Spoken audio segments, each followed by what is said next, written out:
कार्तिक माह शुक्ल पक्ष की प्रबोधिनी एकादशी का महत्व। युधिष्ठिर ने पूछा, श्री कृष्ण, मैंने आपके मुख से रमा का यथार्थ महत्व सुना। मानद, अब कार्तिक शुक्ल पक्ष में जो एकादशी होती है उसकी महिमा बताइए। भगवान श्री कृष्ण बोले, राजन, कार्तिक के शुक्ल पक्ष में जो एकादशी होती है उसका जैसा वर्णन लोकश्रेष्ठ ब्रह्मा जी ने नारद जी से किया था वही मैं तुम्हें बतलाता हूँ। नारद जी ने कहा, पिताजी, जिसमें धर्म कर्म में प्रवृत्ति कराने वाले भगवान गोविंद जागते हैं उस प्रबोधिनी एकादशी का महत्व बतलाइए। ब्रह्मा जी बोले, मुनि श्रेष्ठ, प्रबोधिनी का महत्व पाप का नाश, पुण्य की वृद्धि तथा उत्तम बुद्धि वाले पुरुषों को मोक्ष प्रदान करने वाला है। समुद्र से लेकर सरोवर तक जितने भी तीर्थ हैं वे सभी अपने महत्व की तभी तक गर्जना करते हैं जब तक कि कार्तिक माह में भगवान विष्णु की प्रबोधिनी तिथि नहीं आ जाती। प्रबोधिनी एकादशी को एक ही उपवास कर लेने से मनुष्य 1000 अश्वमेध तथा 100 राजसूय यज्ञों का फल पा लेता है। बेटा, जो दुर्लभ है, जिसकी प्राप्ति असंभव है तथा जिसे त्रिलोकों में किसी ने भी नहीं देखा है, ऐसी वस्तु के लिए भी याचना करने पर प्रबोधिनी एकादशी उसे देती है। भक्ति पूर्वक उपवास करने पर मनुष्यों को हरिबोधिनी एकादशी ऐश्वर्य, संपत्ति, उत्तम बुद्धि, राज्य तथा सुख प्रदान करती है। मेरु पर्वत के समान जो बड़े बड़े पाप है उन सबको यह पापनाशिनी प्रबोधिनी एक ही उपवास से भस्म कर देती है। पहले के हजारों जन्मों में जो पाप किए गए हैं उन्हें प्रबोधिनी की रात्रि का जागरण रुई की ढेरों के समान भस्म कर डालता है।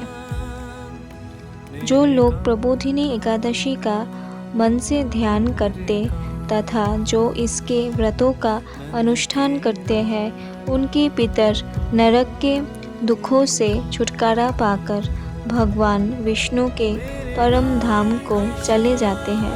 ब्राह्मण, अश्वमेध आदि यज्ञों से भी जिस फल की प्राप्ति कठिन है वह प्रबोधिनी एकादशी को जागरण करने से मिल जाता है। संपूर्ण तीर्थों में नहाकर सुवर्ण और पृथ्वी दान करने से जो फल मिलता है वह श्री हरि के निमित्त जागरण करने मात्र से मनुष्य प्राप्त कर लेता है। जैसे मनुष्यों के लिए मृत्यु अनिवार्य है, उसी प्रकार धन संपत्ति मात्र भी क्षणभंगुर है। ऐसा समझकर एकादशी का व्रत करना चाहिए। तीनों लोकों में जो कोई भी तीर्थ संभव है वे सब प्रबोधिनी एकादशी का व्रत करने वाले मनुष्यों के घर में मौजूद रहते हैं। कार्तिक की हरिबोधिनी एकादशी पुत्र तथा पौत्र प्रदान करने वाली है।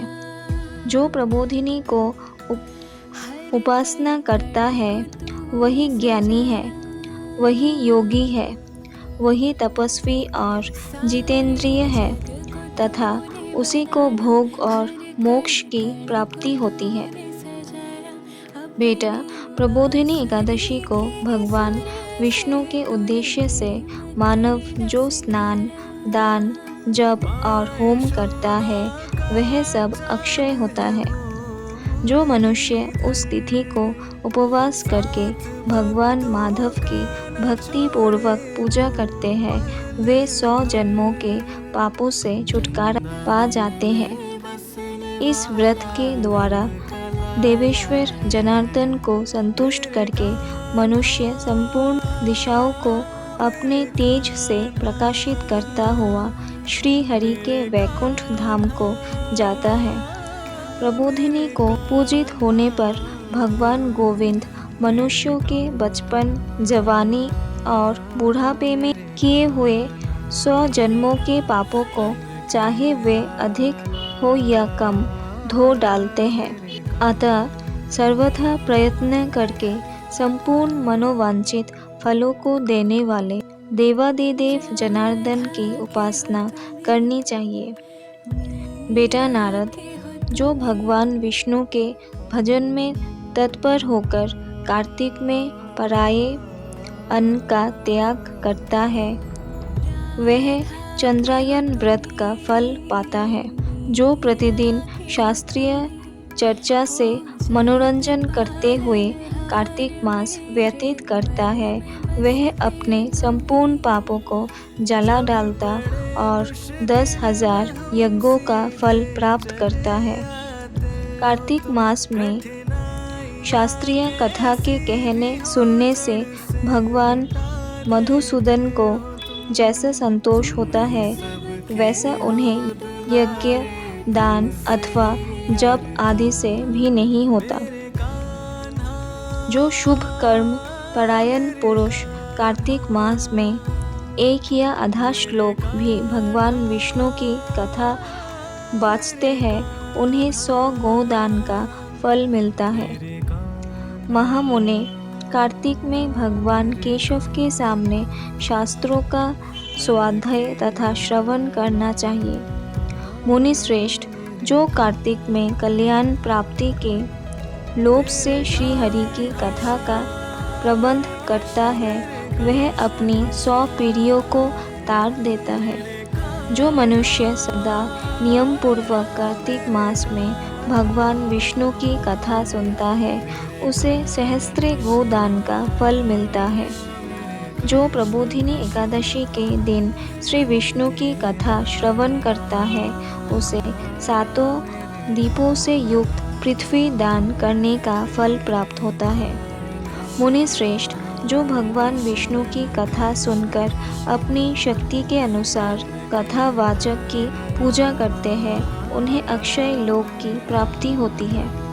नारद, जो मनुष्य कार्तिक माह में भगवत संबंधी गीत और शास्त्र विनोद के द्वारा समय बिताता है, उसकी पुनरावृत्ति मैंने नहीं देखी है। मुने, जो पुण्यात्मा पुरुष भगवान के समक्ष गान, नृत्य, वाद्य और श्री विष्णु की कथा करता है, वह तीनों लोकों के ऊपर विराजमान होता है। मुनि श्रेष्ठ, कार्तिक की प्रबोधिनी एकादशी के दिन बहुत से फल, मूल, कपूर, अरग्जा और कुमकुम के द्वारा श्री हरि की पूजा करनी चाहिए। एकादशी आने पर धन की कंजूसी नहीं करनी चाहिए, क्योंकि उस दिन दान आदि करने से असंख्य पुण्यों की प्राप्ति होती है। प्रबोधिनी को जागरण के समय शंख में जल लेकर फल तथा नाना प्रकार के द्रव्यों के साथ श्री जनार्दन को अर्घ्य देना चाहिए। संपूर्ण तीर्थों में स्नान करने और सब प्रकारों के दान देने से जो फल मिलता है, वही प्रबोधिनी एकादशी को अर्घ्य देने से करोड़ गुना होकर प्राप्त होता है।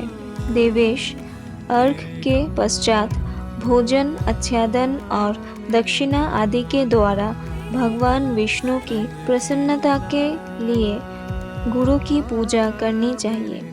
जो मनुष्य उस दिन श्रीमद् भागवत की कथा सुनता अथवा पुराण का पाठ करता है, उसे एक एक अक्षर पर कपिला दान का फल मिलता है। मुनि श्रेष्ठ, कार्तिक में जो मनुष्य अपनी शक्ति के अनुसार शास्त्रोक्त रीति से वैष्णव व्रत एकादशी का पालन करता है, उसकी मुक्ति अविचल है।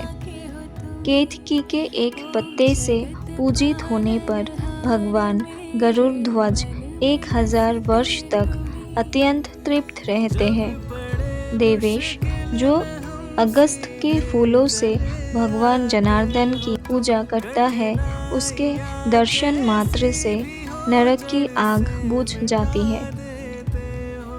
वत्स जो कार्तिक में भगवान जनार्दन को तुलसी के पत्र और पुष्प अर्पण करते हैं, उनका जन्म भर का किया हुआ सारा पाप भस्म हो जाता है।